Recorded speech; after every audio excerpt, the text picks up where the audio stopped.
بسم اللہ الرحمن الرحیم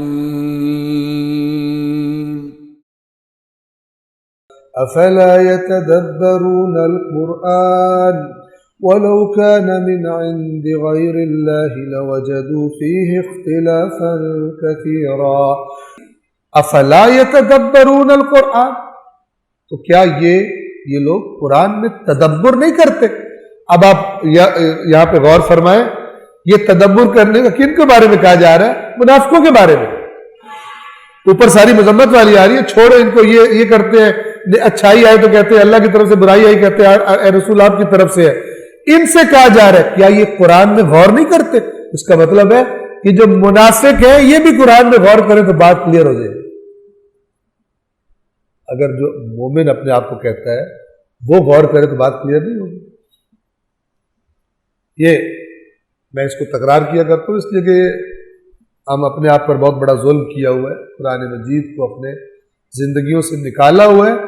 یہ سن کر کہ قرآن جو ہے بڑا مشکل ہے اس کو سمجھنا، تو منافق بھی غور کرے تو اللہ کہہ رہے افلا یتدبرون القرآن، تو کیا یہ قرآن میں غور و فکر نہیں کرتے؟ وَلَوْ كَانَ مِنْ عِنْدِ اللَّهِ لَوَجَدُوا فِيهِ اخْتِلَافًا كَثِيرًا، اگر یہ اللہ کے سوا کسی اور کی طرف سے ہوتا تو یہ یقیناً یہ لوگ اس میں بہت سارا اختلاف پاتے، تھوڑا نہیں بہت سارا۔ پھر غور کیجئے، پھر غور کیجئے، پھر غور کیجئے۔ یہ ان لوگوں سے کہا جا رہا ہے قرآن میں تم تدبر تو کرو، کہ جو سمجھتے تھے رسول پاک نعوذ باللہ جھوٹ بولتے ہیں، یہ قرآن اللہ کی طرف سے نہیں ہے۔ جو یہ سمجھتا ہے کہ نعوذ باللہ من ذالک، العیاذ باللہ، کہ رسول اللہ نے یہ قرآن اپنے پاس سے گھڑا ہے، تو یہ سمجھتا ہے وہ مومن تھوڑی ہوگا۔ لیکن اس کو بھی تو عقل دی ہے نا اللہ نے، ٹھیک ہے؟ اللہ فرما رہا ہے کہ یہ لوگ کیوں نہیں قرآن میں غور کرتے؟ اس قرآن میں غور کریں، یہ خود بتائے گا کہ یہ بشر کی بات نہیں ہے۔ آپ دیکھیے 23 سال بہت سارے نشیب و فراز آئے ہیں، خوشیاں آئی، غم آئے، مصیبتیں آئی، آسودگی آئی رسول اللہ اور ان کے ساتھیوں پر۔ تو کچھ تو باتوں میں نظریات میں اختلاف ہو جاتا ہے۔ 40 سال میں کام شروع ہوا، 23 سال تک آپ قرآن کو دیکھیں، آپ کو بالکل ایک ہی لب و لہجہ نظر آتا ہے، آپ کو ایک ہی نظریہ نظر آتا ہے، آپ کو وہی توحید ملتی ہے، وہی قیامت ملتی ہے، آپ کو وہی احکامات ملتے ہیں۔ ایسا نہیں ہے کہ جہاں پر رسول پاک کے ساتھی بہت تھوڑے ہو، وہاں اللہ نے کہا چلو جی آپ کمپرومائز کر لیں کچھ اسلام کے اصولوں پر، نہیں۔ بالکل عین مکہ میں جب کفار نے اپنے مظالم توڑنا شروع کیے رسول اللہ پر، ان کے ساتھیوں پر، اور کہا آئے تھے رسول پاک کے پاس کہ کچھ تھوڑی باتیں تم ہماری مانو، کچھ ہم تمہاری مانتے ہیں، کچھ ایک سال ہم تمہارے اللہ کی عبادت کرتے ہیں اکیلے کی، پھر دوسرے سال تم ہمارے معبودوں کو بھی ساتھ شریک کرو، دیکھو کس کا رزلٹ اچھا نکلتا ہے، پھر اس کے مطابق ڈیسائیڈ کر لیں گے۔ تو وہاں پر بھی کیا فرمایا، حالانکہ بہت سخت افراد کی کمی ہے، کمزور ضعف کی حالت ہے اسلام پر، کیا فرمایا؟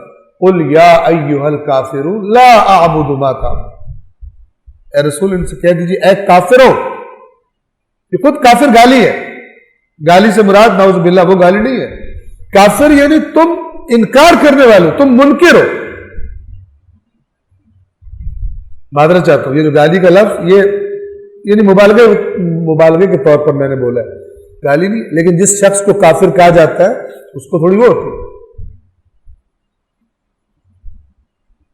تم اے کافرو لا اعبد ما تعبدون، میں اس کی عبادت نہیں کرتا جس کو تم عبادت کرو، کوئی کمپرومائز نہیں ہے اس کو۔ لہذا آپ توحید کے بارے میں دیکھیں آخر تک، حالانکہ بعض اوقات اگر رسول پاک کے اپنے اختیار میں ہو تو قرآن میں بہت ساری ایسی جگہ آتی ہیں کہ رسول اللہ سے کہا کہ اس کے بعد آپ یہ نہیں کر سکتے۔ سورہ احزاب میں فرمایا اب اس کے بعد آپ شادی نہیں کر سکتے اور موجودہ بیویوں کو بدل بھی نہیں سکتے کہ ایک کو طلاق دے دو اور لے، بس اس کے بعد آپ شادی نہیں کر سکتے۔ ٹھیک ہے، کیا ضرورت تھی رسول اللہ کو یہ حکم لانے کی؟ اس کی کیا مسلمانوں کو فرق پڑتا؟ رسول اللہ شادی کرنے سے رک جائے، شادی کرنے سے نہ رکے، مزید شادیاں کرے، کیا فرق پڑتا؟ مسلمانوں کیا فرق پڑتا؟ ٹھیک ہے، لیکن اللہ نے کہا کہ اس کے بعد آپ مثلا یہ نہیں کریں۔ بہت ساری جگہ ایسی. لیکن آپ جب پورے قرآن کو دیکھتے ہیں یہ کفار سے جن کے دلوں میں ایمان ہی نہیں ہے, جو رسول پاک کو یہ سمجھ رہے ہیں قرآن اس نے خود گھڑا ہے الیاذ باللہ, ان کو بھی کہا جا رہا ہے کہ یہ قرآن میں تدبر کیوں نہیں کرتے, کیوں باتیں کیے جا رہے ہیں. ان کو کہو آ کر اس قرآن کو پڑھے, غور کرے اس میں. اور اگر قرآن کفار پر بھی اثر نہ کرتا ہو تو پھر فائدہ کیا؟ یہی آیات تو تھی جن کو سن کر لوگ ایمان لاتے تھے.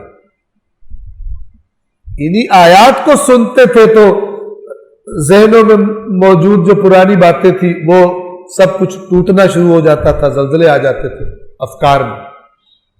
عالم افکار کے زلزلے اسی قرآن سے آتے کفار کے پاس. تو آج کیوں نہیں؟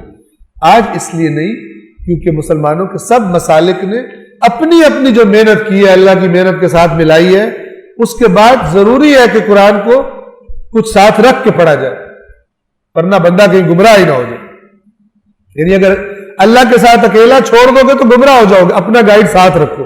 اللہ تعالیٰ میں پوری صلاحیت نہیں ہے سیدھے راستے پہ رکھنے کی, اپنا بندہ ساتھ رکھو تاکہ جہاں اللہ کی بات کوئی ہماری بات سے ٹکراتی ہو ہم اللہ تعالیٰ کو چپ کرائیں اور کہیں کہ ہمارے مسلک والی بات تم نے مانی. کیا یہ لوگ قرآن میں غور نہیں کرتے؟ اور اگر یہ اللہ کے سوا کسی اور کی طرف سے ہوتا تو یہ لوگ یقیناً اس میں بہت زیادہ اختلافاً کثیرا, بہت سارے اختلاف یہ پاتے, لیکن قرآن مجید میں اختلاف نہیں پائیں گے. پھر ریپیٹ کر رہا ہوں, یہ تدبر کی دعوت کس کو دی جا رہی ہے؟ جو رسول پاک کو کہتے تھے اس نے اپنے پاس سے بنا لی, اور یہ دعوت دینے والا اللہ ہے. اس کا مطلب کیا ہے؟ اس کا مطلب ہے خدا جانتا ہے کہ یہ کفار یہ جو ذہنوں میں یہ بنا کے بیٹھے ہیں, اگر ایمانداری سے اس قرآن میں انصاف سے اگر غور کریں تو یہ اس نتیجے پہ پہنچیں گے کہ یہ بشر کا کلام نہیں ہو سکتا.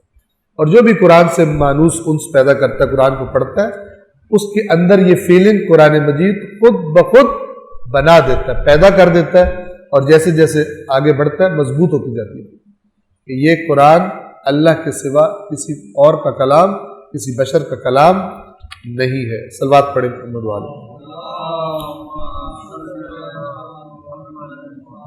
اللہ العلی العظیم.